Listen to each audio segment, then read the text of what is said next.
What up, dude? What up, bro? We start this podcast. I've got my hands up in the air. And where are the vibes? The vibes Where are just the got cut. Oh.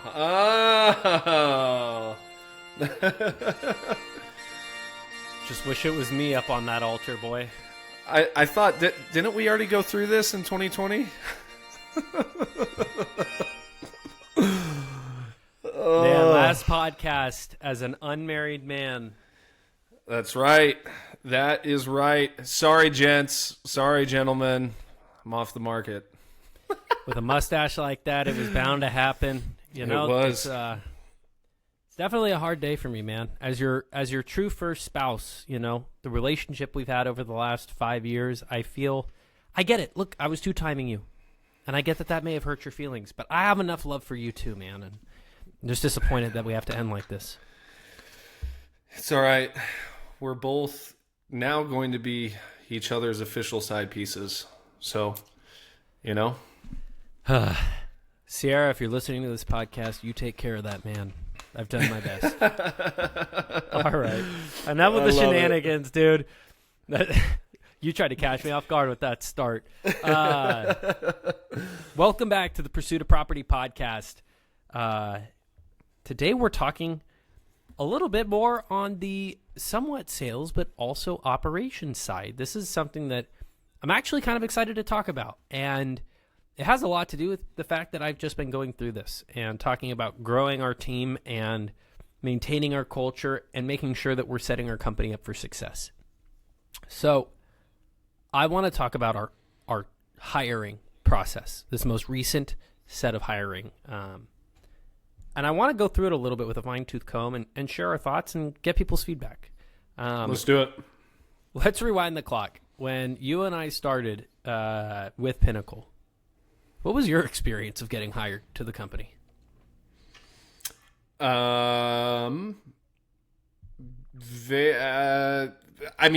Obviously initial excitement, right? It's a new opportunity, pre-existing relationships with a couple of people on the team already.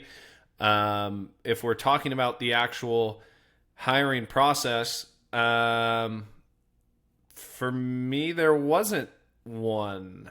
I really, and even now, like it very much flying by the seat of my pants. There was no playbook to follow. It was, hey, here's all the stuff we got. We kind of have a general idea of what we'd like you to do. Here's all the stuff. See what you can do with it. And we'll figure it out from there. So I wouldn't even call it a process because there was no process to follow. There was no process. There was no process at all. Yeah. It was my experience as well. I mean, really, at this point in our business, like, all of the hires have really come within internships, right? And we've posted about that. And, you know, that's a great way to really get to know somebody, but it's not a scalable way of bringing in talent efficiently. And, you know, there's nothing wrong with it. You and I both started this way, but it starts with people that are more green, right? And that are willing to cut their teeth. Ours has always been a free internship. And so you get people coming in that want to cut their teeth. You really get to see if they've got it in them to like stick it out, especially when they're not making any money. And then we've promoted from there. And we just made our first hire where we were looking for somebody that was a little bit more ready to go, a little more dialed in, less upfront heavy lifting to train them up and teach them. And somebody maybe that's, had some experience. And I just want to give a shout out to Jenny and Sharper, our two sets of coaches that have really guided us through this process, because frankly, if you've never had to do a professional onboarding or hiring, I mean, it's a whole different business. There's a reason why those companies that like the talent recruiters and all that, why they exist. Yeah, 100%. Dude, I went through multiple sets of corporate interviews, and I remember the first way I got in touch was by like a recruiter, and the recruiter was kind of the go-to. And I was like, dude, why? This person's probably getting paid 60, 70 grand a year. And like, what the hell is this person even doing? And now, I mean, I've just observed from the outside looking in, because obviously the newest hire we did was on the sales and acquisition side, but you are 100% right. I have a newfound respect for job roles in that department in its entirety, because it is its own beast for sure. I mean, outside of the planning and process and strategy portion of it, I probably dedicated 30 hours in actual effort to get to a candidate that we felt very confident in. And I want to be very, very clear. We had lots of people reach out, and there were more than one candidate that were good fits for different roles. But we can only hire one person. And so it was very interesting. So I want to go back to the philosophy leading into how we did our interview process. And next podcast I host, I'll probably talk about onboarding, because I'm learning a lot there. Because again, we equally didn't have any onboarding process. So we're learning a lot. But we started with who we were hoping to attract, right? And this is a core concept that, like, we started with the desired end state in mind. And when we started this hiring position, here's where we were at as a business. We had one full-time acquisition person. We had me operating part-time in acquisitions and part-time as a sales manager. And it's very hard to be a producing manager efficiently at either job. And essentially we kind of got like an okay portion of both. And what that led to was like contracts up, contracts down, contracts up, contracts down. And it was the wave, because when I was focused on coaching, our team would perform better. And when I was focused on management, our team would perform better.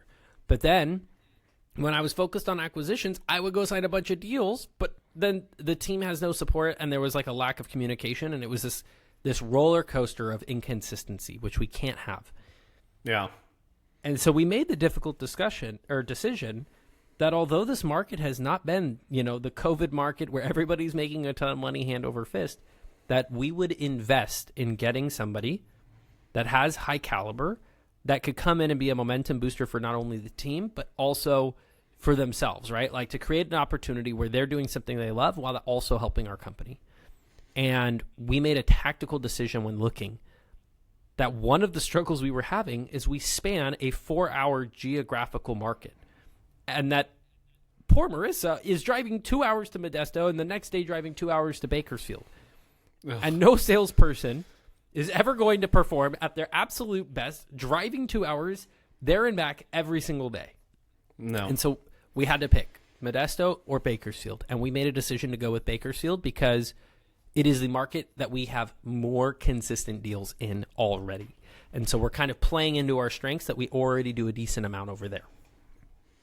Yeah, it's an interesting tie back to exactly what we were talking about last podcast, where you touched on markets been funky. This isn't some COVID market where everyone's making a shit load of money and everybody's happy, right? But we said now is the time to go through your business with a fine-tooth comb to not only maybe cut expenses, people, processes, systems that aren't working, but where are the opportunities to better position yourself for success when this market does take a turn for the better. And I think with this hire, very, very excited because we're still in the funky market, right? But now with us being able to go through planting the seeds with not only the hiring process, the onboarding process, the active training process before our new team member is fully dialed in the seat, which is probably most likely going to be in the beginning of 26, maybe a little sooner, but really, really positioning ourselves and our company to take a chunk of this market when things take a turn for the better. Exactly. I mean, the way I would almost make this an analogy is everybody's going to call you a lunatic for training for war in a peacetime. But you don't want to be training for war when the war starts. And like for us, this is our opportunity to dive deep and like double down on our business so that when the market makes a shift, we are prepared and we can capitalize, right? So like what makes our company different than our competition or smaller businesses is that we are thinking 6 to 12 months down the line, not the next week, right? And that gives us the opportunity that even though we don't necessarily on paper look great to hire a new person today because the market kind of is up and down, leads are up and down, like can we keep them busy, can we not? We have to invest money And we started that 3 months ago, investing in more marketing, so that when we invest now in a new person, not necessarily money because they're commission, but time, effort, resources, they're trained up so that come spring, they are not just onboarding, they are already killers. And that's when we make the difference. And so you have to be willing to bite the bullet now. That being said, this conversation is about really the hiring process and starting with the desired end state in mind, that we need somebody that we can bring in and train up to be at production by spring, right? So here we are. This is, in the middle of summer, and we're already thinking about spring of next year, right? And we start this hiring process, and the biggest thing I could say is hire slow, fire fast. And like, I've heard that so many times, and like, we have always been fast to hire, and that's not a bad thing. We really haven't been burnt too bad by it. But we took that very seriously this time, that we are going to hire slow. And so we started with a social media post. That is where our company has done very, very well at attracting talent, right? We are not on Indeed. We are not on Glassdoor or these other places. We are looking for the people that are active, right? And so we posted on our social media with the launch of our new team name, Pinnacle Home Buyers, and we said we got an opening and we're looking for it. And when you clicked on that link, it opened up a Google form that spelled out everything you needed to know about compensation, time, location, responsibilities, and about our team a bit. And it gave you a form that you had to fill out, including, your name, location, experience, a little bit about you. And at the very bottom of the very top, so in that header, at the very bottom, it said, send Scott a 1-minute video about why you'd be a good fit and your resume. And we've always done that 1-minute video. And it was amazing to see. We had 21 applicants and only 16 submitted their video or resume. What does that tell you? That was intentionality in looking for the person we want to hire. We want to make sure that they can follow through on instructions. This is like how you test people without testing people. And it's funny, even going back to when we were each running our own separate businesses, we've been doing this even in a position as entry level, as a virtual assistant cold caller. We would literally, I remember this as an example, at the bottom of the job posting, we would literally say, not only to email your resume over, but in the subject line, include the name of your favorite food, right? Something so wonky and out of left field, but it's exactly like you said. It allows you to see right off the bat who can follow instructions and who can be detail oriented, who can follow a simple process. And right off the bat, like you said, in our process that weeded out 5 people. 5 people did not take the extra step or read carefully enough or were not detail oriented enough to then send a video and send a resume. So again, we want killers in this position. All I can say about this whole hiring process was everything had intention to it. Now, whether or not I executed perfectly, it really doesn't matter. This was round 1 of a very intentional hiring process. So to be fair, I reached out to each person that filled out the form. I said, hey, can you send me your resume and video? And all that did for me was it just ticked a box in my head, and I had a color code for every single thing. And I just said, hey, this person didn't send it. Now, that doesn't mean like they can't be hired, but it does tell me, hey, that could be something that we need to talk about. And when we're managing that person, understand that sometimes they just miss a task, right? Yeah.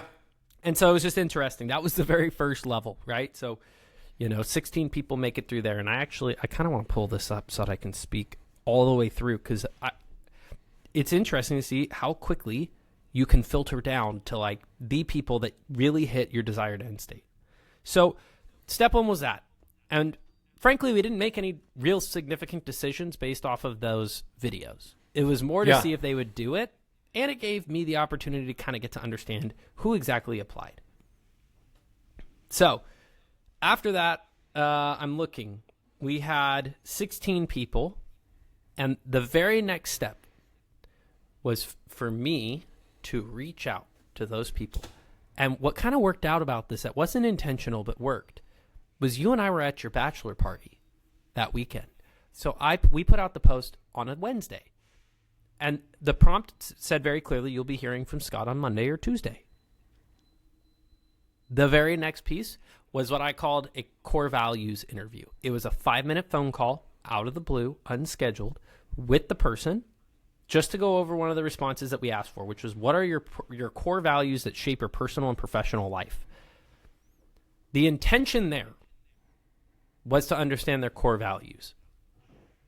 What I accidentally did was figure out who was good at thinking on their feet. So going back, the next time I do this, I would ask questions differently, because the way I went about it ultimately really just showed me who was quick on their feet, which is not bad. In a sales role, knowing who's good on their feet, that's something that's important. And it was interesting because we reached out, and some people, they knew right away when I called the answer. They must have read their caller ID. Hey, Scott, how's it going? I was looking for your call. Hey, blah, blah, blah.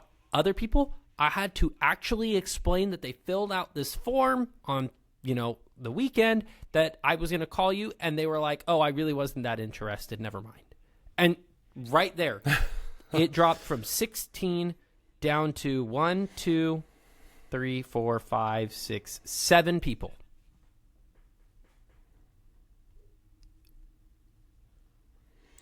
I think it's important. You talked about hiring slow and firing fast, and up until this hiring process with us kind of being swapped, like hiring very, very quickly. Obviously, honestly, not really firing. Yeah, exactly. Yeah. Like we've kind of had our whole team. We've been blessed to have had really good people. Like, that's why I said hiring quickly hasn't burned us yet. But we hired quickly. We didn't really fire slow or fire at all. And again, we talk about this, the result maybe has been good so far, but we can't pinpoint that to a good process. It's been a very bad process. We've just gotten lucky.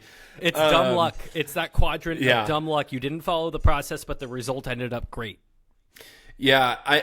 To kind of make a flashback to when I went through a corporate hiring process, I remember going through 5 different stages of interviews, and it was something, kind of a similar process to what you said. One's just an initial kind of screening phone call after your application's been processed, blah, blah, blah.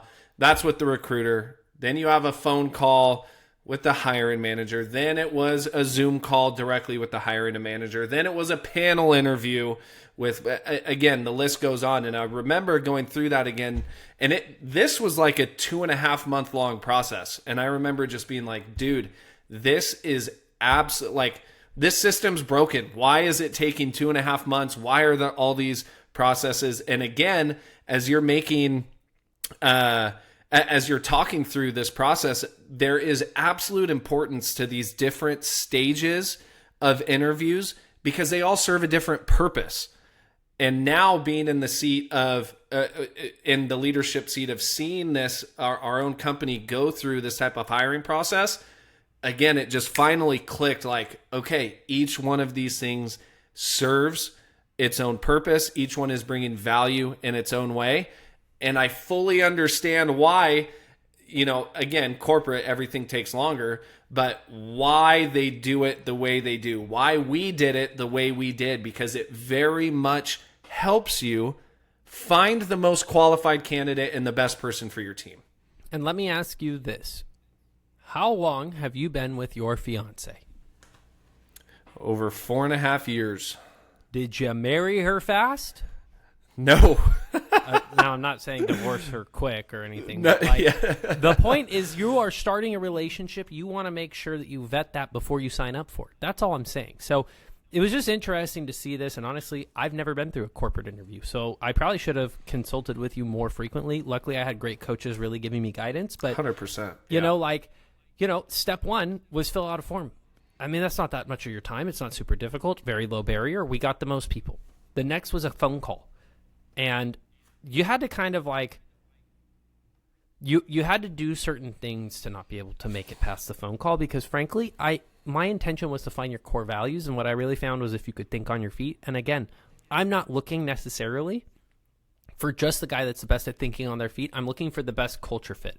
And this is something we didn't talk about, but one of the things that makes our company so darn good is our company culture. And we protect our company culture and who comes into our team as much as we protect our profit. And we don't want the best sleazy person in our team.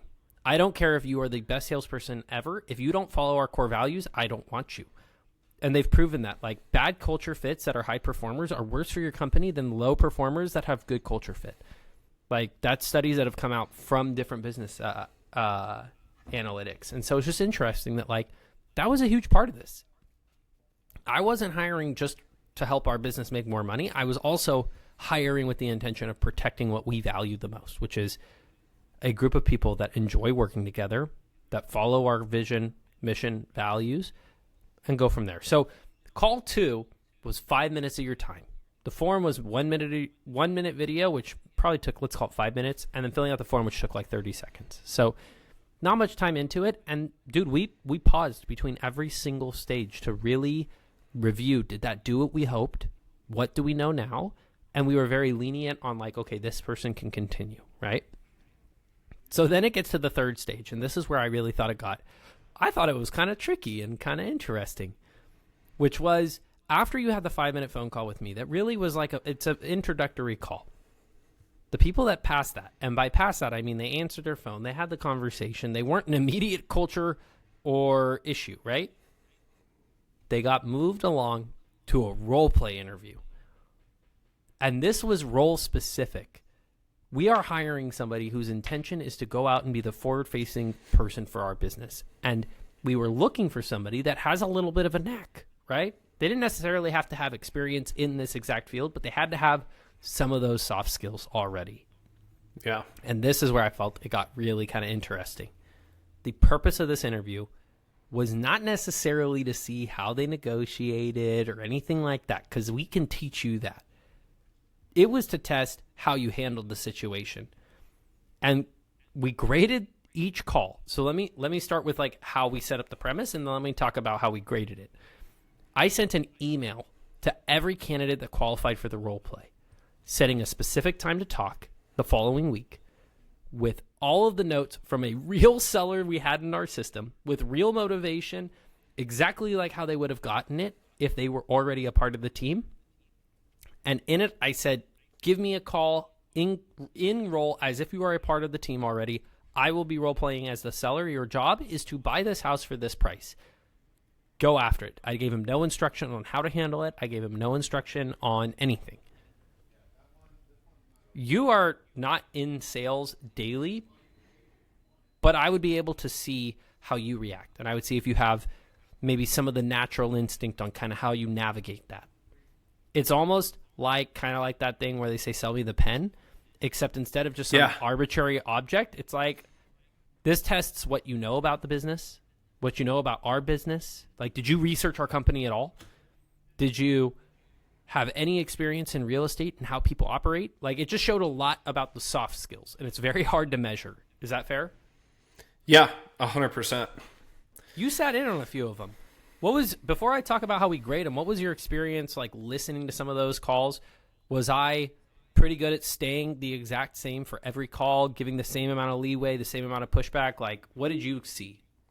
Yeah, no, 100%. And I think, and you may be touching on this now, going back to what you said, the purpose of this role play interview was obviously to get a temperature check on, you know, people's soft skills, how disciplined or motivated are they to collect the information that's needed. I mean, this is literally a spitting image of what their job would be on a daily basis with that premise.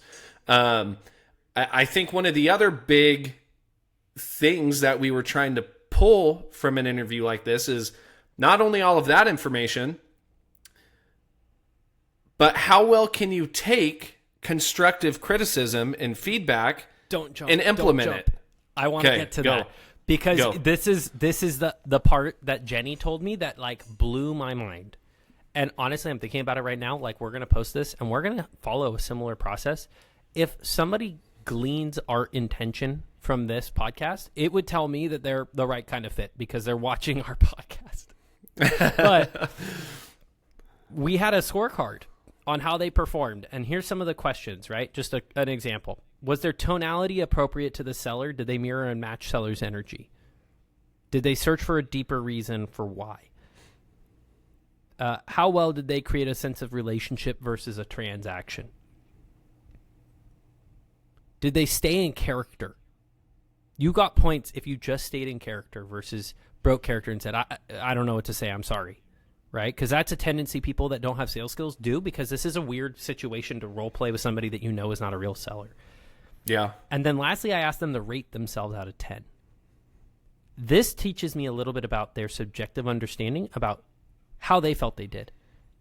Right? And it's an uncomfortable interview situation. And so I assume that they would always, there were two very polar opposites. There's one personality type that will grade themselves extremely high because they view that if they rate themselves high, I will view it differently. There's another group that says, set the bar super effing low so that Scott has to tell me that I did better than that, right? Yeah, yeah. And I wanted to know how they view it. And then what you're saying, the part that Jenny took this role play interview to the next level was I asked them to give themselves feedback, and then I said the exact same phrase every single time. Kate, are you open to feedback? Yes. Great. I would recommend, or I would encourage you next time to focus a little bit more on blank. And I would pick one piece of criticism that I had in mind.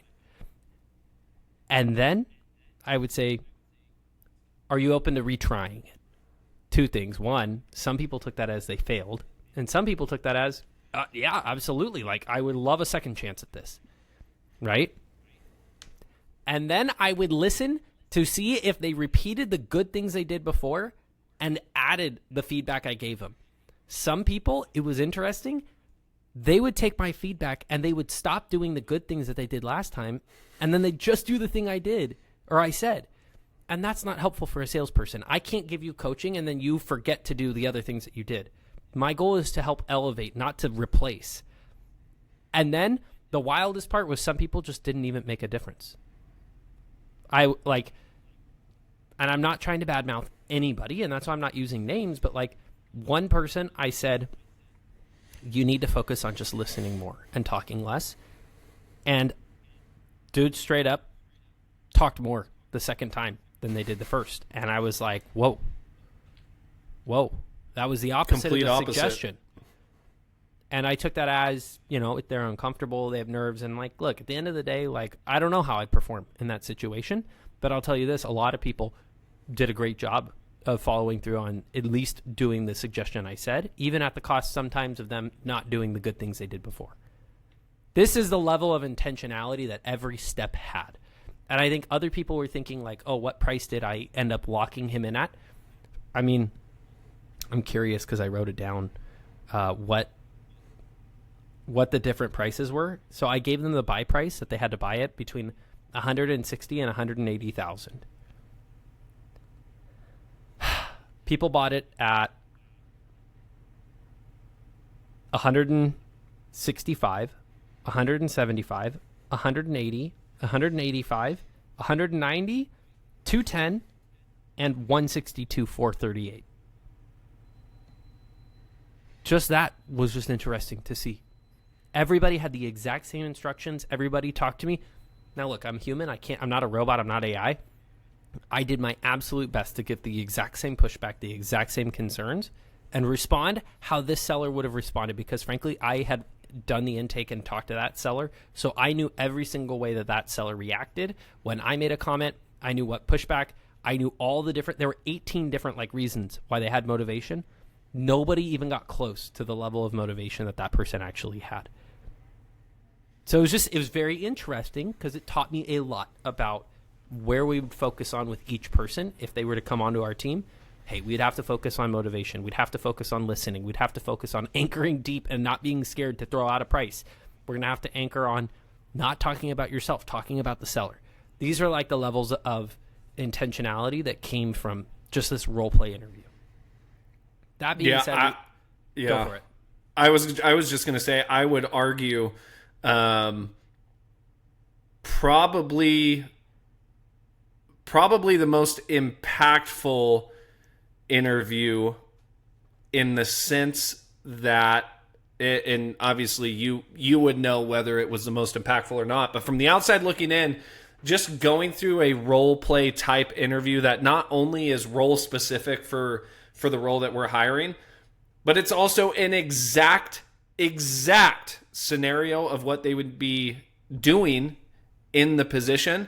I just think regardless, obviously it works very well in a salesperson type job and hiring process, but I can think of plenty of other examples for non-salesperson type roles in your business where a role play interview in this sense, or a scenario-based interview, scenario-based questions, if there's not as good of a role-specific instance like this is, but a huge light bulb in the hiring process. Like, when I heard you were doing this, I was like, fuck, that is a great idea.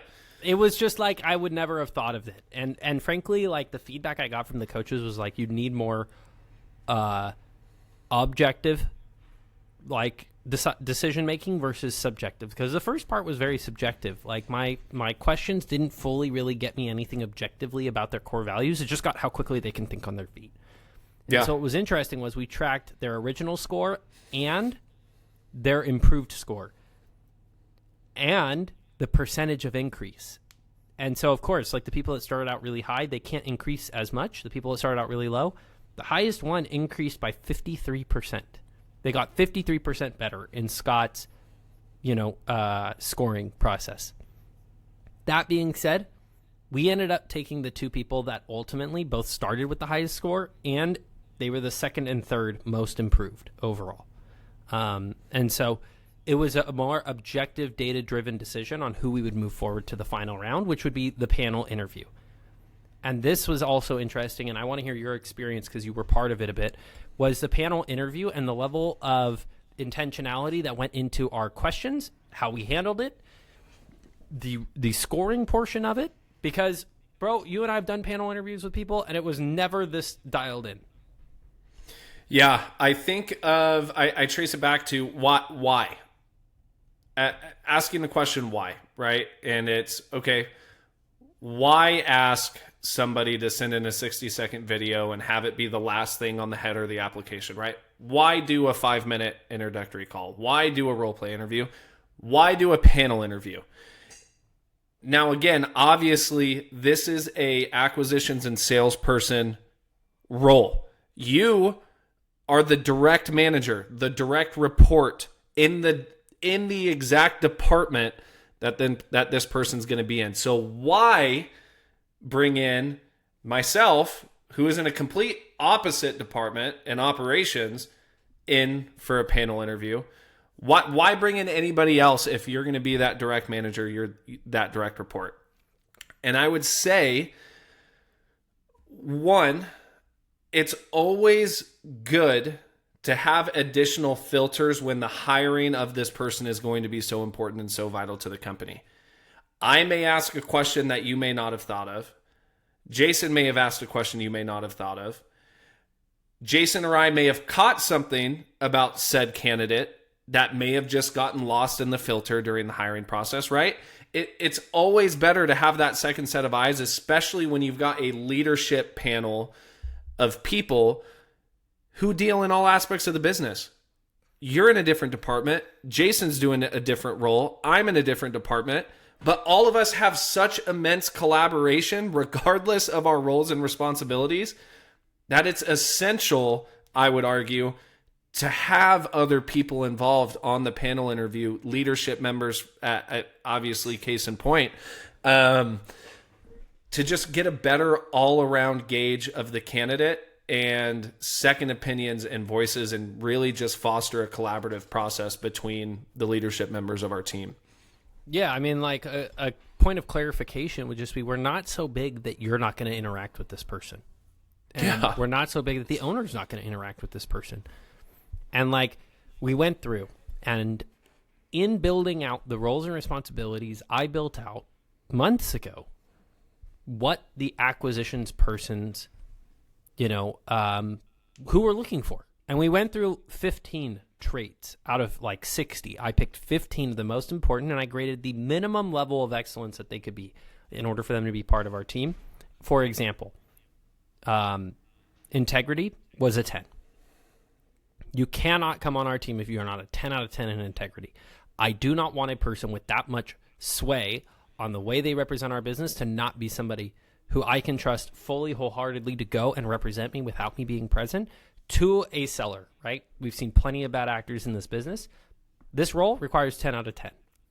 Cold caller? Maybe not. Frankly, like, you know, it just really depends. But frankly, like, we went through all of that and we created a list of 6 questions, right? That tested as many intangibles as possible. And like some examples of this were, you know, walk us through a deal where listening closely got you the deal, right? And we were testing for listening skills, their ability to explain the situation, and their ability to persuade a seller to work with them in whatever area of their expertise it was, based off their motivation, because that's like it's a hard thing to measure. And I asked questions about persuasion and listening and communication, right? You asked questions really more about process, right? Like, we were looking for somebody that's going to fit into our machine. You're responsible for making sure operations are moving smoothly, and we can't have somebody who's not willing to follow a process or stick to the program. Your questions followed more about stress management, quick execution, decisiveness, resourcefulness, initiative. And then Jason is the owner, who really is the person that protects the culture of the business and really leads from the top down, asked about ambition, high standards, likability, right? Long-term vision. And so each of these questions were asked by the same person, the same way, in the same order. And you, myself, and Jason all graded the answers out of 10.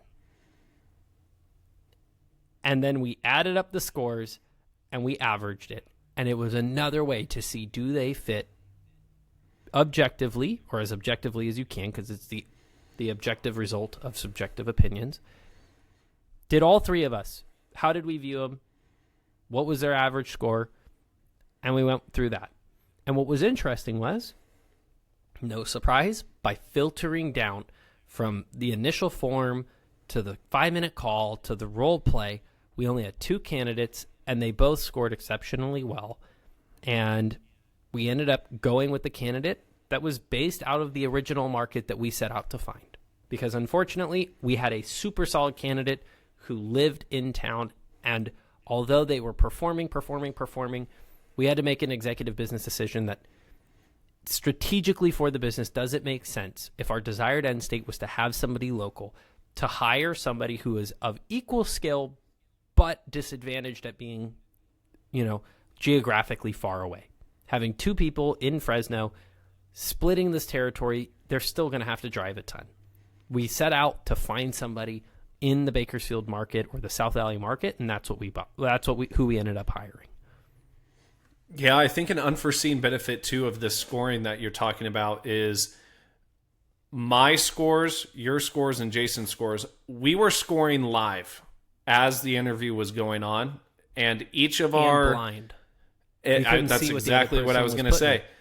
Not until after we were all done, and then we came back together. And I think it's interesting for those of you who go through this process and you're at a leadership level, or the owner of the company, is how much in alignment are you and your leadership members in your scoring, right? And I would say we were pleasantly surprised, not in a bad way that we were in disalignment, but kind of on the other end of the spectrum that, damn, like, not only were we scoring these live, but blind, and all of us were very, very close in the things we were looking for and the things we were grading, which tells me that the people who were doing the panel interviews, the 2 of us and Jason, that we were in very much alignment in the things we were looking for in the person that we wanted to hire.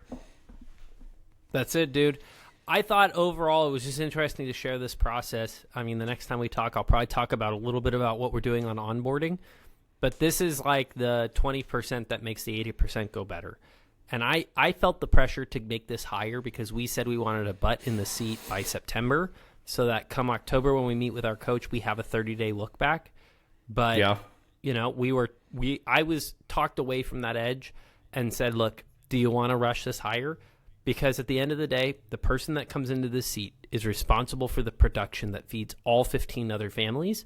You don't give that power to just anybody because you made an arbitrary deadline. Let's do it right the first time so we don't have to do it again. 100%, dude. Was this not a cool topic to talk about? This was the thing that absorbed my life. To give context, the first set of quarter. Applicants, the applicants that came in, the very first applicant submitted their application August 13th. It is now September 16th as of the day of this recording. The onboarding started this morning. We took almost a full month and a couple days from start to finish. That is hiring slowly, even in a fast-moving market, a fast-moving small business, taking a month to really think through the decision. And I've never felt more confident that we made the right hire and that this will play out the way that we expected. And that doesn't even include any of the prep work done beforehand, right? We may have sent the initial email, but we had to know exactly how the process was going to go before we started it. So not including that however much time before that you spent with our coach, your coach, going through 60 days. Yeah, like an unbelievable amount of prep time and work. But now we have a proven you could argue whether it's proven or not. It is a much better process than what we had before that can now be duplicated the next time we need to go through a hire. And when we do that a second time, a third time, a fourth time, and we can have the time to go back and really see, then we can ultimately decide if it's a proven process or not. But it's night and day better than what was there before. And coincidentally, we hired the person that we had in mind from the jump. Like, the result ended up being exactly what our instinct told us before we even came to this conclusion to go through the process. And we had to be very, very conscientious that could play a part in our decision making. But we have everything recorded. I mean, if somebody comes back and says, "Why did you hire that person?" we can go back and say, "Here's their application. Here's their video. Here's their 5-minute call. Here is their role play interview. Here is their leadership panel interview. And here was the discussion that we had and the decision we made. And guess what? We hired slow. And we set the expectation that we will fire fast. And we fire based off of core value violations and metrics. And we are giving you a proven process that does have a track record of working. We are going to pour into you as much as we possibly can. And then we are going to hold you to the same standard that we would hold anybody else on our team, which is operational excellence. And that should be its own podcast in and of itself. But if we are going to take this to the next level, operational excellence in our track record, that moves the needle in a hard market. That's it, dude. Drop that podcast. Mic. What a good great podcast topic to recap this, just as like you and I, and how we could take these exact fundamentals back to the next hire, right? Like, this is not an acquisition specific process. No. Any person that joins our company should have to jump through these hoops to make sure that they are the right fit. And we documented it, and now we can repeat it and live up to our core value of Kaizen and tweak it and improve it and make it better every single time. That's absolutely right, dude. Great topic, especially I fully applicable to whether or not you're your own business owner looking to make your first hire, you're a solopreneur, no team members, or you've already got an established team like we do and you're looking to refine and grow in the areas where you need help. Lots of great information today, dude. That's it, bro. I love it, man.